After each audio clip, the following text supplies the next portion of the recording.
વરસાદ આવે એટલે પછી પ્રોબ્લેમ નથી. એટલે બપોરના 12 વાગે 12:30 વાગેથી ઉપર છત ઉપર ચડે દરિયા સરખા કંઈ કામ કર્યું હશે, અડધો 1 કલાક કામ કર્યું હશે અને એની વચ્ચે એના પિતાજી છોકરાના જે પિતાજી એ આવ્યા અને દીકરાને કીધું કે દીકરા આ ભર તડકો જોતો કેવો તડકો તપે છે, જોતો એટલી બધી આ લૂ વાય છે અને આવા અંદર તો ઉપર ચડે છે, માંગો પડી દીકરા નીચે આવી જા પછી કર સંધ્યા ટાઈમે થોડો આ તડકો લૂ ખાય પછી કર. દીકરાએ કીધું 10-15 મિનિટનું કામ છે પછી ઉતરું. 10-15 મિનિટની અડધો કલાક થઈ. દીકરો હજી ઉપરથી નીચે ઉતર્યો એટલે વળી પપ્પા બહાર ગયા. વળી દીકરાને કીધું અરે 10 મિનિટથી તું અડધો કલાક એટલું કેટલું બધું આમાં કેટલું બધું કામ નીકળે, તું હમણાં કરવા બેસી તો આ તડકો તો જો તું પેલાથી આમ લાલ થઈ ગયું છે, પસીનાથી રેત જેમ થઈ ગયું છે, દીકરા હમણાં નહીં માંદો પડીશ, નીચે ઉતરી. બસ પપ્પા 5 મિનિટ બસ થઈ ગયું છે 5 અને વળી પપ્પા 10-15 મિનિટ થઈ હજી દીકરો નીચે નો એટલે હવે પપ્પાએ શું કર્યું બસ એનો પોતાનો એ છોકરો જે ઉપર છે ને એનો પોતાનો એક 6 મહિનાનો 7 મહિનાનો દીકરો એને લઈને પપ્પા બહાર એને બોલાવ એ ચાલ હવે કેટલું ટાઈમ નીચે ઉતર પપ્પા બસ આવું છું.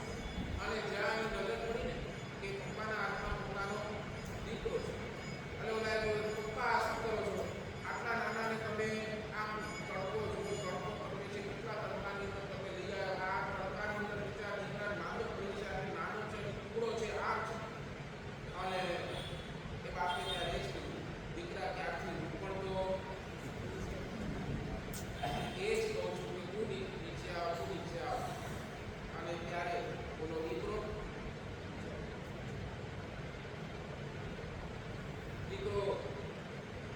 પિતાના પગની અંદર પડી ગયો, પગની અંદર પડીને એટલું જ કીધું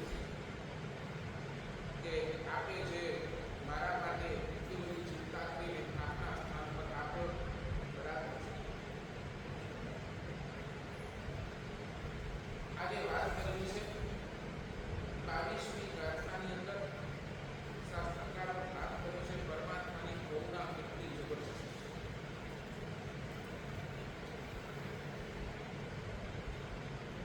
ઝરણું છે ને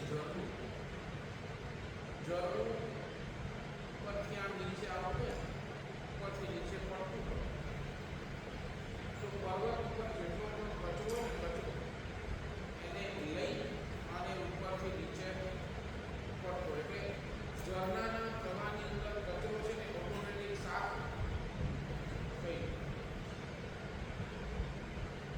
પાણી છાણવાની ગરણી એ શું કરે છે, પાણી ગમે તેટલું ગંદુ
પણ ખરાબ તત્વો છે એ તમામ પ્રકારના કચરાઓ છે એ તમામે તમામ પ્રકારના કચરા આપણા અંદરથી સાફ કરવાની કોઈ તાકાત છે ને તો એ છે પરમાત્માની કરુણા.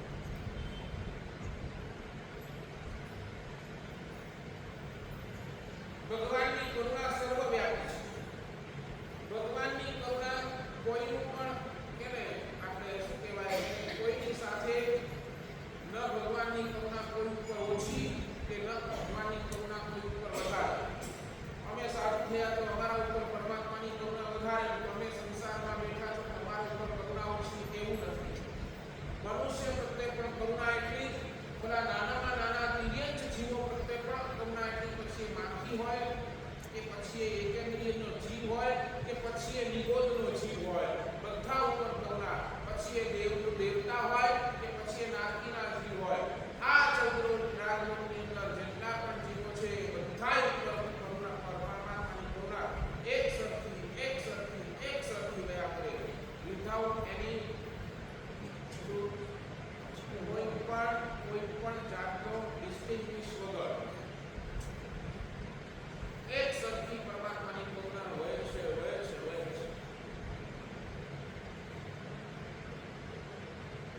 તુચ્છમાં તુચ્છ ગણાતો જીવ, ગમે તેટલો પાપી અને ગમે તેટલો પાપી, એના ઉપર પણ કરુણા પરમાત્મા તો પોતાની કરુણા વરસાવે છે અને વરસાવે. ખાલી ભવ્ય જીવો ઉપર નહીં, અભવ્ય જીવો ઉપર પણ પરમાત્માની કરુણા વરસે. સંગમે પરમાત્મા ઉપર એટલા ઉત્સર્ગ કર્યા, એક રાતની અંદર 20 માં ઉત્સર્ગો કર્યા. 6 મહિના સુધી પરમાત્માની પાછળ લાગ્યો રહેલો સંગમ ભગવાને 1 મિનિટ પણ 1 સેકન્ડ પર આરામથી પોતાની સાધના કરવા દીધી નથી. જ્યાં સાધના કરવા જાય એની અંદર કાંઈક ને કાંઈક અડચણ લગાડતો રહ્યો અને એની અંદર 6 મહિના બાદ જ્યારે હારી ગયેલો સંગમનો જીવ, અભવિનો જીવ જ્યારે પરમાત્માની પાસેથી રજા લે છે ત્યારે એ પરમાત્માની કરુણા એ સંગમ ઉપર પણ એટલી જ વરસી, જતા પણ એને આંખની 2 આંસુ ભગવાને. એટલે પાપીમાં પાપી જીવ, અભવી જીવ હોય તોય પરમાત્માની કરુણા નિરંતર વરસ્યા. પણ કહું તમને કરુણા ક્યાં છે ખબર છે? તકલીફ ક્યાં? ભગવાન જગતના તમામ જીવો તુચ્છના તુચ્છ જીવો પર પણ પોતાની કરુણા વરસાવે છે, પણ જગતના જીવો આટલા ભગવાનની કરુણા વરસે છે તો જગતના જીવો આટલા દુઃખી કે પાપી કે સમજે? ભગવાનની કરુણા તો બધે જ વરસે છે, તો પછી જગતના જીવો પાપી કે, જગતના જીવો દુઃખી કે કેમ એટલું બધું પાપ, કેમ એટલું બધું દુઃખ જગતની અંદર? તો ત્યાં શાસ્ત્રકાર ભગવાન એમ કહે છે ભગવાનની કરુણા બિન શક્તિ છે, પણ એ ભગવાનની કરુણા જીવવા માટે તમને થોડા રૂલ્સ એન્ડ રેગ્યુલેશન્સ ફોલો કરવા પડે, તો જ એ તમે કરુણાના ભાજન બનો. સમજાય છે? આપણા ઉપર પરમાત્માની કરુણા વરસે, પણ આપણા ઉપર પરમાત્માની કરુણાની અસર ક્યારે થાય? જ્યારે આપણે થોડા રૂલ્સ એન્ડ રેગ્યુલેશન્સ આપણા જીવનની અંદર ફોલો કરીએ તો જ.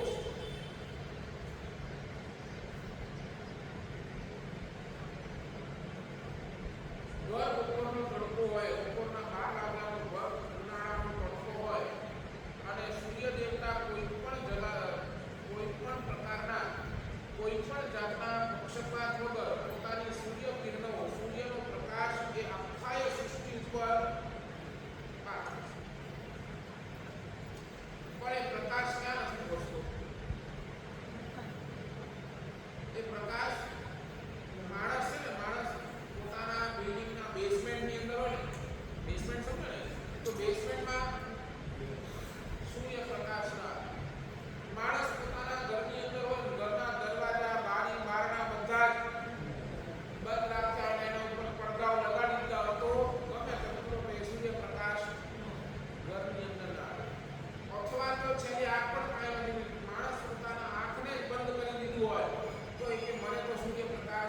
દેખાતું નથી, મને તો અંધારું જ દેખાય છે.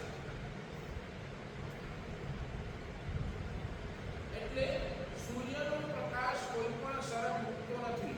સૂર્યનો પ્રકાશ અનુભવવા માટે, સૂર્યના પ્રકાશને અંદરથી અનુભવ કરવા માટે તમને શું કરવું પડશે? કાં તો તમે બેસમેન્ટની ઉપર આવો, નંબર 1. બીજા નંબરે તમારા ઘરના બારી બારણા બધા ખોલી નાખો. અને એ પણ છે તો તમારી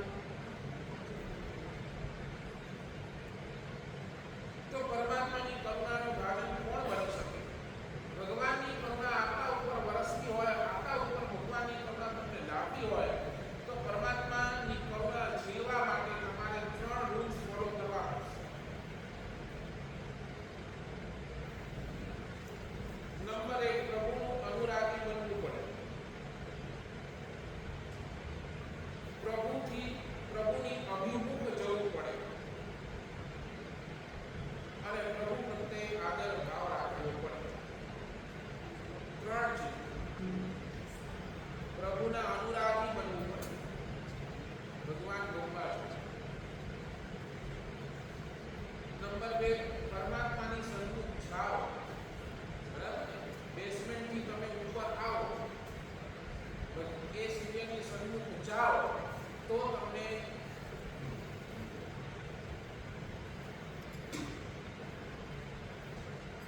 થાળીનું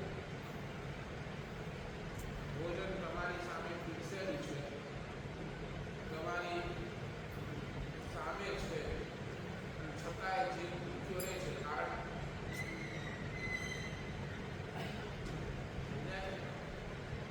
આપણે એના અભિમુખ થતા નથી.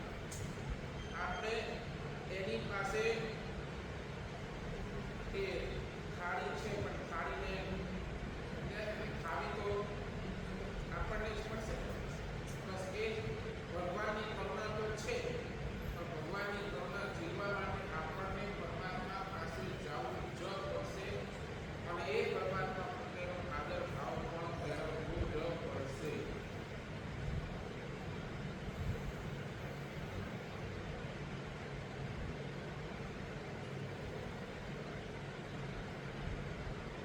જે જીવ એના માટે સજ્જ નથી, જે જીવ એના માટે તૈયાર નથી, તો ભગવાનની કૃપા કરુણા અનરાધાર વરસે છે અને છતાંય એવા જીવો રહી જાય છે.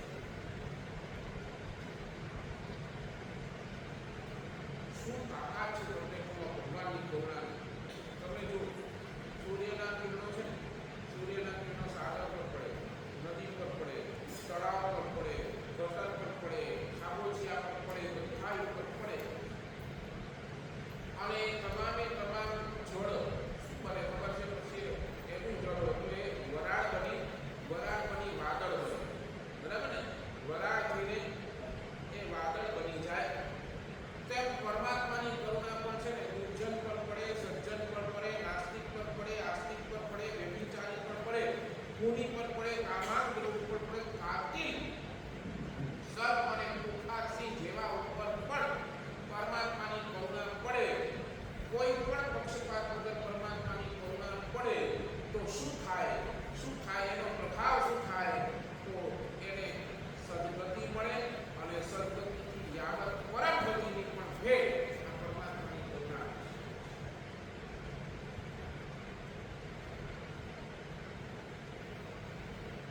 ચંડ કૌશિક ઉપર પરમાત્માની કરુણા પડી.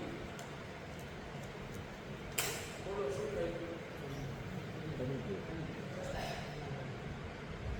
કાતિલ સર્પ હતો, દૃષ્ટિ વિષ સર્પ હતો. ખાલી આમ નજર પડે ને સામે વાળો બની જાય એમ કરડવાનું તો બહુ લાંબાની વાત. અને એવો પણ સર્પ પરમાત્માના કરુણાનો ભાજન બન્યો. પણ એ ક્યારે બન્યો? જ્યારે પરમાત્માના અભિમુખ બન્યો, જ્યારે પરમાત્માના સન્મુખ બન્યો ત્યારે એ શક્ય બન્યો. ત્યારે એવા ચંડ કૌશિક જેવા સર્પને પણ પરમાત્માની કરુણાએ શું કરી? તારી દીધી. સદગતિ સીધું આત્મો દેવલો અને પછી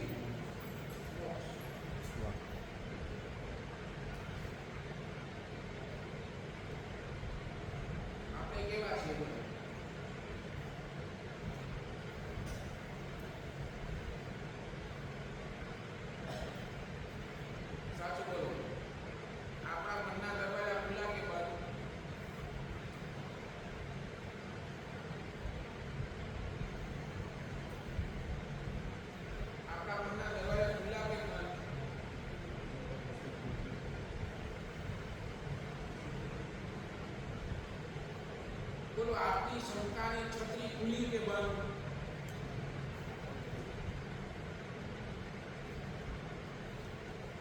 પૂર્વ ગ્રહની જે મુઠ્ઠી બાંધેલી છે ને એ બંધ કે ખુલી?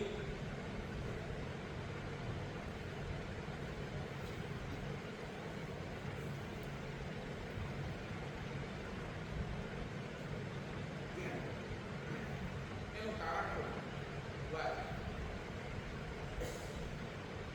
જે પૂર્વગ્રહ આપણે બાંધીને બેઠા છીએ, જે શંકાઓ આપણે લઈને બેઠા છીએ, જે મનની અંદર આપણે અલગ અલગ શંકા કુશંકાઓ વિકલ્પો આ બધું જ લઈને બેઠા છીએ, કેમ એનાથી આપણે મુક્ત નથી?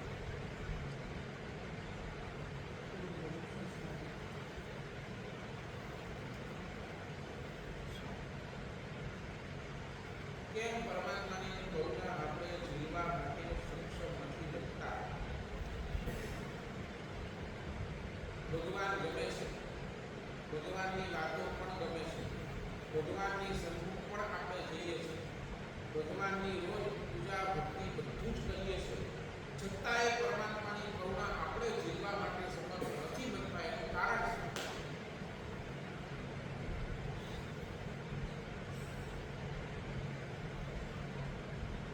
મને ક્યાં સુધી ખબર છે ભગવાનની કયા પ્રમાણે જીવન જીવવા માટેની પણ આપણી તૈયારી છે, બરાબર ને? જેટલું થઈ શકે જેટલું મારાથી પડાય હું 100% પાડીશ એવી અંદરની પણ આપણી તૈયારી છે, છતાંય આપણે પરમાત્માના કરુણાના ભાગે નથી. વાય?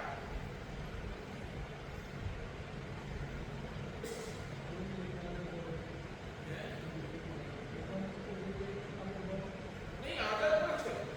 આદર છે એટલે તો આપણે આગળ છે, બરાબર ને? આદર છે, પરમાત્મા પ્રત્યે પૂજ્ય ભાવ છે એટલે ડોક્ટર વળવા આવી છે ભગવાનના દરા. જો આદર ભાવ ગણાયમાં છે એને આદર ભાવ નથી, ઘરે બેઠા છે, બરાબર ને? એને દેરાસર સાથે કોઈ લાગે વગર નહીં, એને તો વાત જ નથી કરી, તો આપણે તો આપણી વાત કરી છે. કેમ?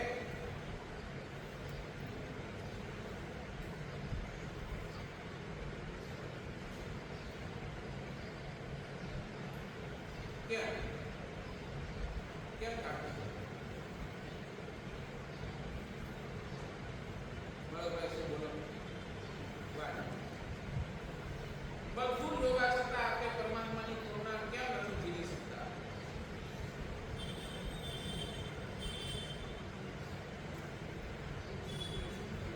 બધું જ ઉલઝન રેગ્યુલેશન છે, બોલો ને. હવે ક્યાં ઉલઝન રેગ્યુલેશન? ભગવાનની આદત છે, ભગવાનની સન્મુખ છો, ભગવાનની અભિમુખ છો.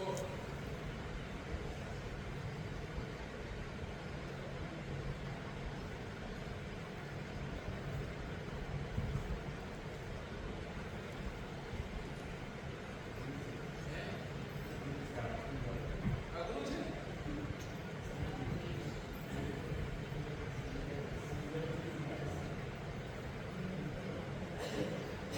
ચાલો તમને નાનો દાખલો આપો. નાનો 13-14 વર્ષનો છોકરો છે, ઘરની અંદર સોફા ઉપર બેસીને ટીવી જોઈ રહ્યો છે. ટીવી. એની મમ્મી રસોડાની અંદર કાંઈક કામ કરી રહી છે. એનો એ છોકરાનો એક નાનો ભાઈ છે, હજી પારણામાં છે, ચૂલા ગોળિયા. આ 13-14 વર્ષનો છોકરો આ બાર હોલની અંદર બેઠો છે, ટીવી ચાલુ છે, ત્યાંથી રાહ પડે, મમ્મી પાણી લાવ, પાણી જોઈએ છે, તરસ લાગે. એક વાર બોલાવ્યું, મમ્મીએ ભડકાવ્યો, કારણ કે મમ્મી રસોઈ જેટલું કામ હશે એમાં બહુ બીઝી છે. મમ્મીએ ભડકાવ્યો. બીજી વાર મમ્મી તરસ લાગે છે, પાણી તો લાવ. મમ્મીએ બીજી વાર પણ ભડકાવ્યો. ત્રીજી વાર વળી રાહ પાડી, મમ્મી પાણી. ક્યાંથી રાડો પાડું છું, પાણી લાવ. મમ્મી એ પણ ભડકાવ્યો. એટલે હવે આ છોકરો શું કરે છે?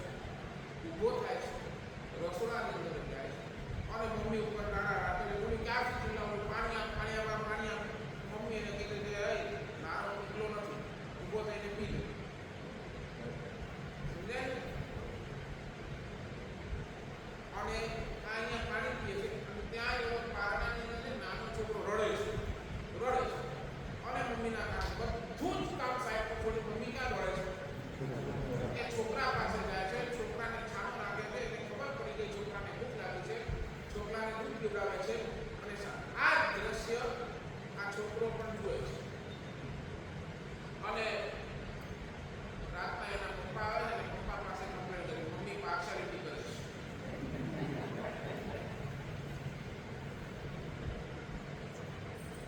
સમજ્યા છે? શું કહે છે? મમ્મી પાર્શિયાલિટી કરે છે. મેં 3 વાર ગાળો પાડી કે મને પાણી જોઈએ પાણી આવે. મમ્મી મારી પાસે એક વખત પાણી લઈને આવી નહીં અને આ હજુ તો આવો નાનો ટુકડો છે અને એને ખાલી આમ રોયો, કાંઈ કીધું તો નહીં. અને મમ્મી દોડતી ગઈ અને દૂધ પીવડાવે અને વાત કરી, બધું જ કર્યું. મમ્મીને મારા પ્રત્યે પ્રેમ નથી. એમાં રાઈટ ઓર રોંગ?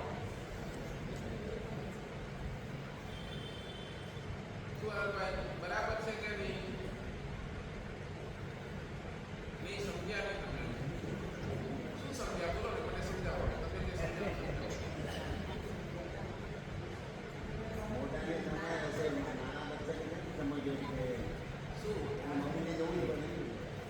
ભગવાન પાર્શિયાલિટી નથી કરતા. ભગવાન પાર્શિયાલિટી નથી કરતા. તો એ હું સમજાવું છું. ભગવાન પાર્શિયાલિટી નથી કરતા. એ તો ભગવાને નથી જ કરતા. એ તો કહું છું. પણ આપણને કેમ નથી પડતું?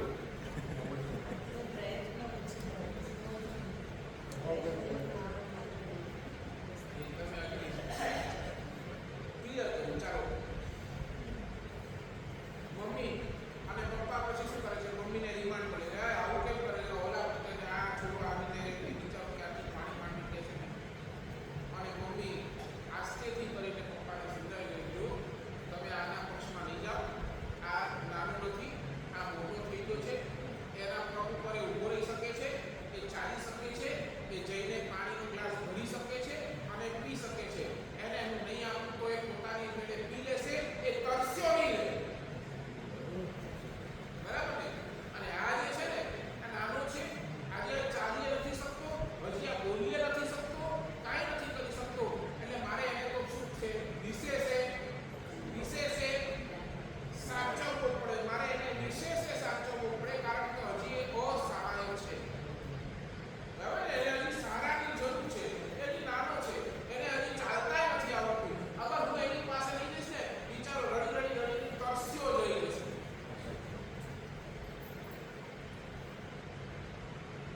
બસ આ ઉદાહરણને તમે અહીંયા એપ્લાય કરો.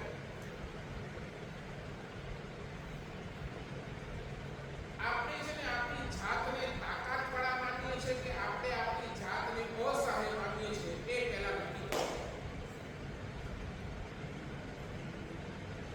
સમજ્યા મારી વાત? આપણને આપણી શક્તિ ઉપર ભરોસો વધારે કે પરમાત્માની શક્તિ ઉપર ભરોસો વધારે?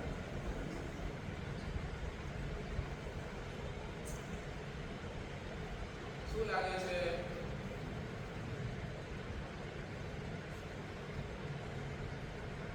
આપણી શક્તિ પરનો ભરોસો આપણને પરમાત્માના કરુણાનો ભાજન બનાવતા રોકે છે.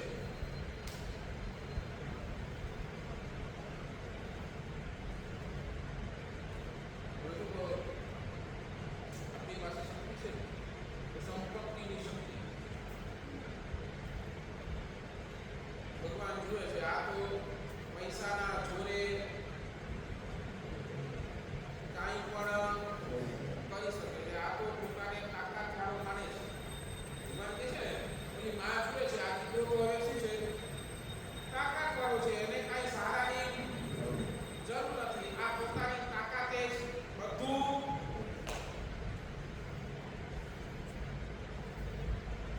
ક્યાંક તમારી પાસે સંપત્તિની શક્તિ છે, એનો પ્રદર્શન તમે હર ઠેકાણે કરો છો. હર ઠેકાણે ક્યાંક તમે તમારી બુદ્ધિની શક્તિનો પ્રદર્શન કરો છો. મારા જેવો બુદ્ધિશાળી તો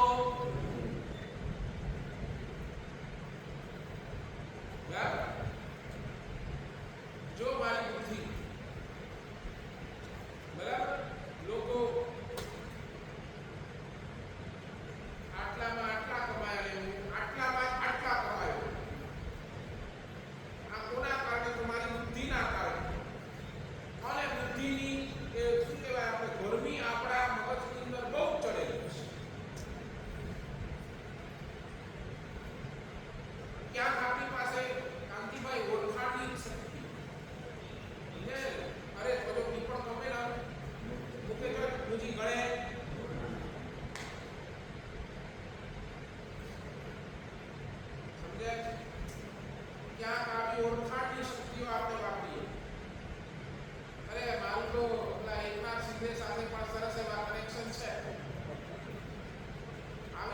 ક્યારેક આવા અટકા ક્યાંક આવું પડે છે.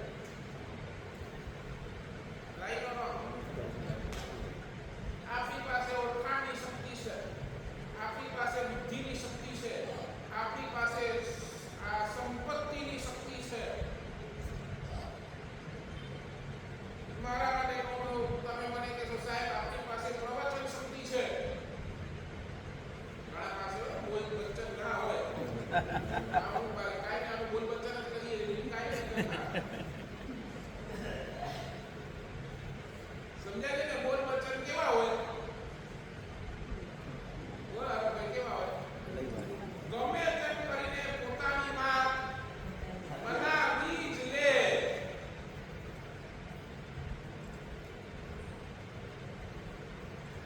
ઘણાને પોતાના હાથ પગની શક્તિ ઉપર ભરોસો હોય. બોલો ને, ઓલિમ્પિકની અંદર દોડતો કોના ઉપર તાકાત છે? પોતાના પગ ઉપર અને એટલી બધા હું દોડીશ અને ઓલિમ્પિકની અંદર જીતીને જ આવીશ.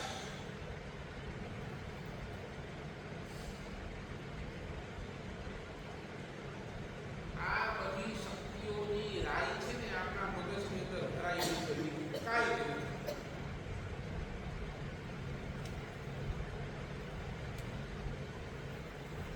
અને ભગવાન જુએ છે આ તો કેવો છે?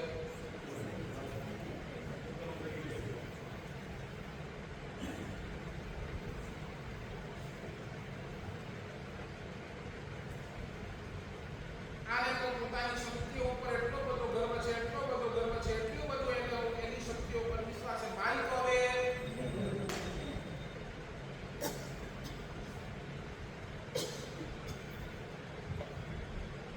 સમજાય છે મારી વાત? બધું જ છે. આપણે પરમાત્માની સન્મુખ છીએ, આપણે પરમાત્માની પાસે છીએ, રોજ પરમાત્માની આરાધના કરીએ, રોજ પરમાત્માની ભક્તિ કરીએ છીએ, છતાંય પરમાત્માની કરુણા આપણે નથી જીવી શકતા. એનું કારણ એક જ કે આપણને આપણી તાકાત વધારે લાગે છે, પરમાત્માની કરુણા સેકન્ડરી લાગે છે.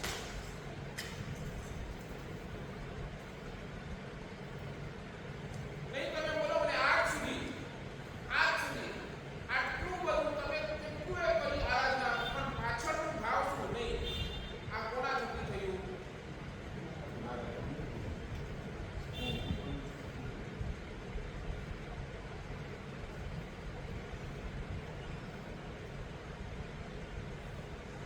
બોલો મેં અટકાઈ કરી, મેં આ વિશેષ સ્થાનક 20 અંતર કર્યો. આપણને આપણી શક્તિ ઉપર એટલો બધો ગર્વ છે કે આપણે બધું જ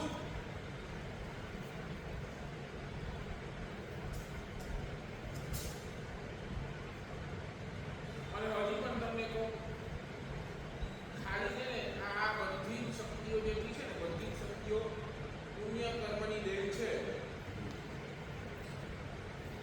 એક વાર તમારો પુણ્ય કર્મ નબળો પડે ને પછી તમને તમારી બધી જ શક્તિઓ નપાઈ જાય.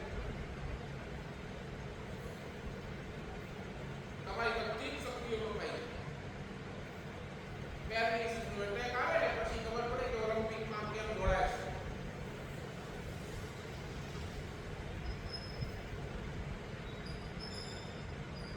કોઈ કેવો પાકનો ઉડે આવે, સંપત્તિ જાય ને પછી ખબર પડે કે કેટલી ઓળખાણ તમને કામ લાગે છે.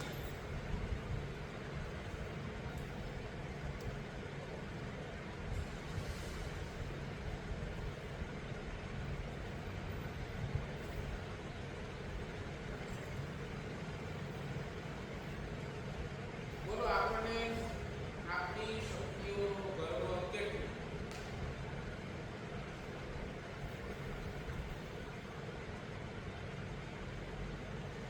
આજ આપણી મનની મલિનતા છે, આજ આપણી બુદ્ધિની વક્રતા છે.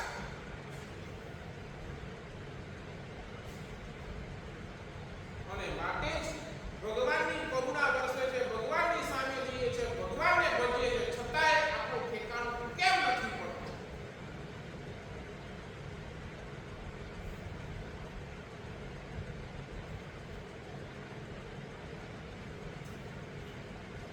શું બોલો? વળી પાછો મારો પ્રશ્ન કરું, આપણે તાકાત વાળા કે આપણે રસાય?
જે શાસ્ત્રકાર છે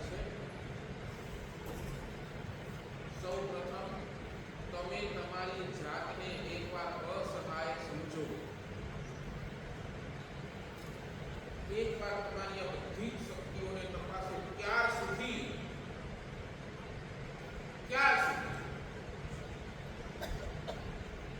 તમારી શક્તિઓ ક્યાં સુધી તમને કામ લાગશે? બોલો ને. બસ જ્યાં સુધી તમારું પુણ્ય છે ત્યાં સુધી.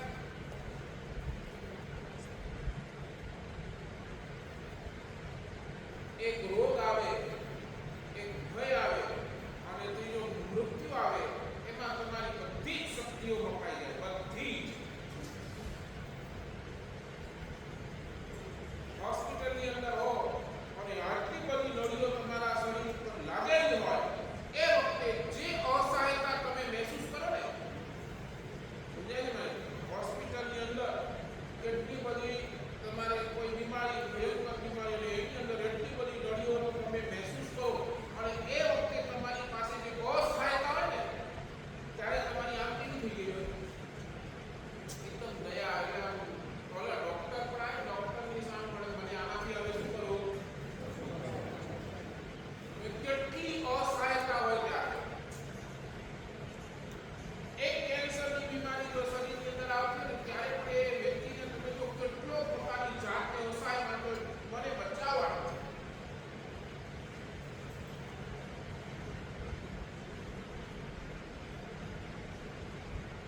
એક કોઈ ભય માથે આવી ગયો તો એ ભયની અંદર પણ આપણે કેટલા બધા અસહાય બની ગયા, કેટલા બધા.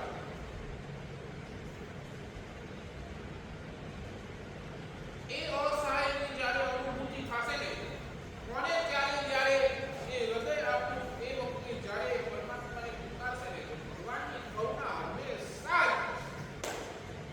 તો ભગવાન કહે છે એ વખતે તું અસહાય બને તો હમણાંથી તો તારી અસહાયતાને સ્વીકાર કર.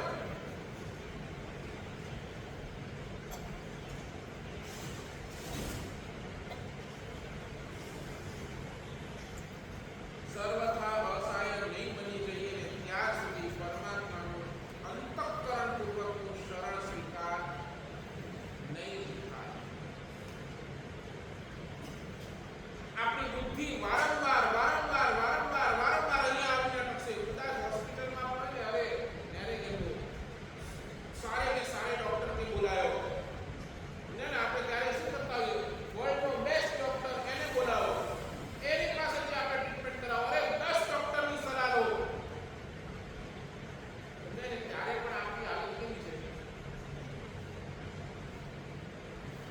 ત્યારે પણ આપણી હાલત એ હજી શક્તિ બતાવવાની છે. શક્તિ છે ને લડી લેશે. અને છેલ્લે ઓલો ડોક્ટર પણ આવે ને, હવે આ કેસ ભગવાનના હાથમાં. ત્યારે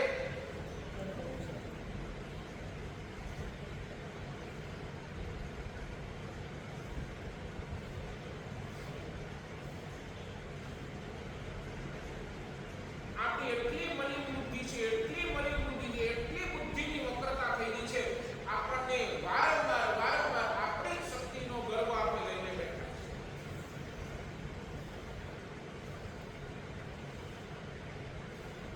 અને ભગવાનને લાગે છે કે આ તો કાકા કાઢો છે, આને મારી કરુણાની જરૂર નથી, એટલે આપણે કાકા આપી. આપણે આપણા હાથે કરીને બાકા થઈ.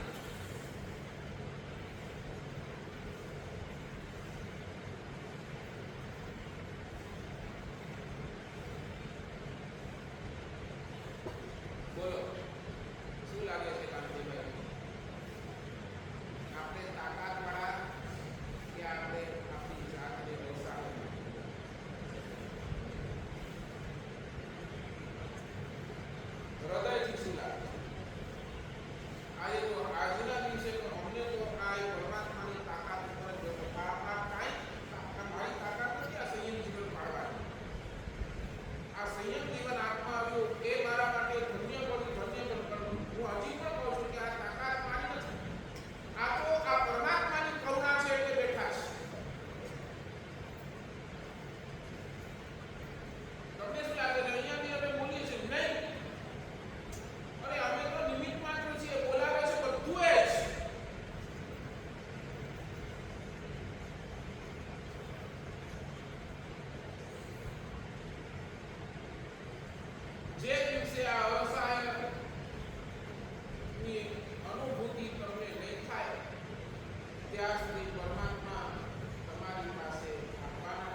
આપણે કરી લઈશું. જ્યારે એ આપણે કહેતા હોઈએ ને ત્યારે એકવાર પોતાને પ્રશ્ન કરજો કે તને કોના ઉપર ભરોસો છે? હું કરી શકીશ? મારાથી થવાનું છે?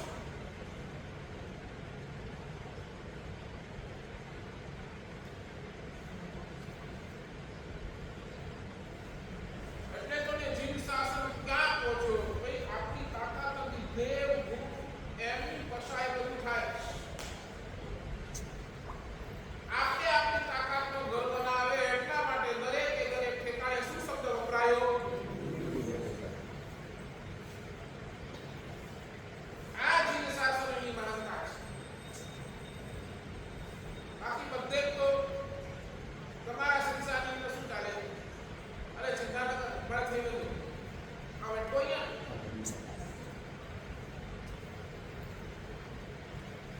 એવા કઈ બેઠા બેઠા ઉઠી ગયા.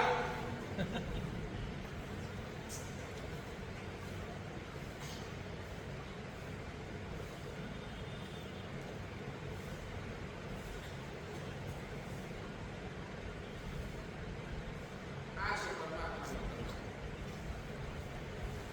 આપણે અવસરે તો આ કરુણાનું ભાજન આપણે ગણ્યા સમજો અને કર્યા જ સમજો. અને જો આપણે પોતાની જાતને તાકાતવાળા માનતા હોઈએ તો સમજી લે કે ગમે તેટલું વરસે છતાંય આપણી બાલથી ઊભીને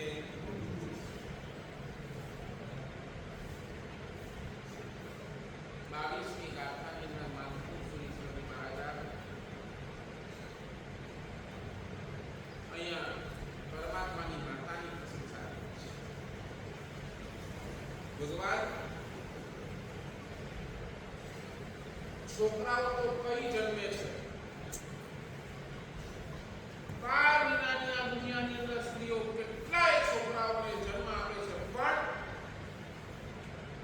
કમાલ તો તારી મરુદેવા માતાનો છે, જેણે આ યુગની અંદર ધર્મતીર્થની અંદર પ્રથમ પ્રવર્તન કરનાર યુગના આદિ, ધર્મતીર્થના આદિ તમારા જેવા કુલદીપક પુત્રને જન્મ આપ્યો.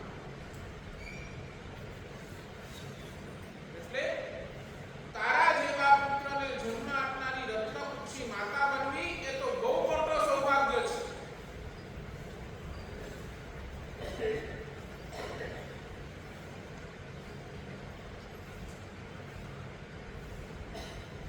અને પછી નીચે લખે છે, એક વાર છે ને બધી દિશાઓ જોઈ લો. પેલી ઉત્તર દિશા જુઓ, પેલી દક્ષિણ જુઓ, પેલી પશ્ચિમ જુઓ, બધી દિશાઓને એક વાર તો જોઈ લે. આખી સૃષ્ટિને જળહળતો દીવો કોઈ પ્રગટાવતો હોય, એ દિવસના દીવાને જે જન્મ આપતી હોય ને તો એ કઈ દિશા? સૂર્ય ક્યાંથી ઉગે? સૂર્ય પૂર્વ દિશાથી જ ઉગે, બીજી કોઈ દિશાથી. તેમ તીર્થંકરોની માતાના જન્મનું સૌભાગ્ય એવી રત્નકુક્ષી માતાઓને હોય જે અપૂર્વ હોય.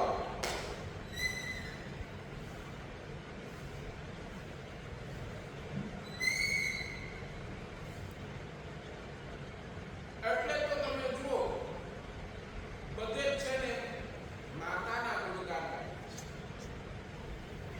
કવિઓએ પણ એ માતાના નામથી એ પરમાત્માને બોલાવ્યો, કારણ એ માતા પણ ધન્ય છે. આપણે કહીને માતા મરુદેવી નાનંદ માતા દેખી તારી મૂર્તિ મારું. કેમ માતાને પેલા યાદ કરે? કેમ? આ છે અપૂર્વ. ધન્ય માતા અને ધન્ય પુત્ર. એટલે કવિએ કહ્યું, જો આપ ન હોત ને તો અમને આ વૃષભદેવ દાદા પણ ન મળ્યા.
સકારાત્મક, તમે પછી એને બ્લેક મેજિક કહો કે તમે પછી એને વ્હાઇટ મેજિક કહો, બે પ્રકારના મેજિક હોય.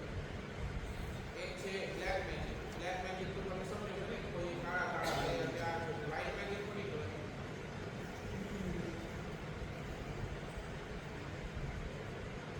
મીઠી નજરે તમારી બ્લેક મેજિકમાં જ આવે.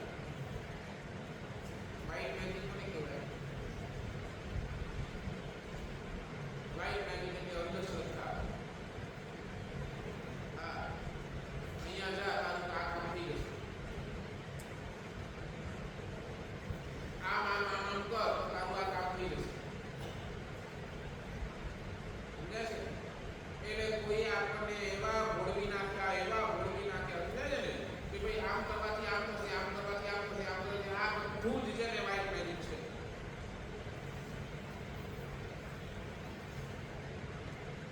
તમારા પૂરા ઘરની અંદર ક્યાં પણ આવી અબનોર્મલ ઘટના ઘટે છે, ક્યાંક તમને તકલીફ પડે છે, ક્યાંક તમે કોઈને ભૂખ નથી લાગતી, કોઈને ભૂખ વધારે લાગે છે, કોઈ આ બધી જે પણ અબનોર્મલ છે એ ઘટનાઓની અંદર તમારા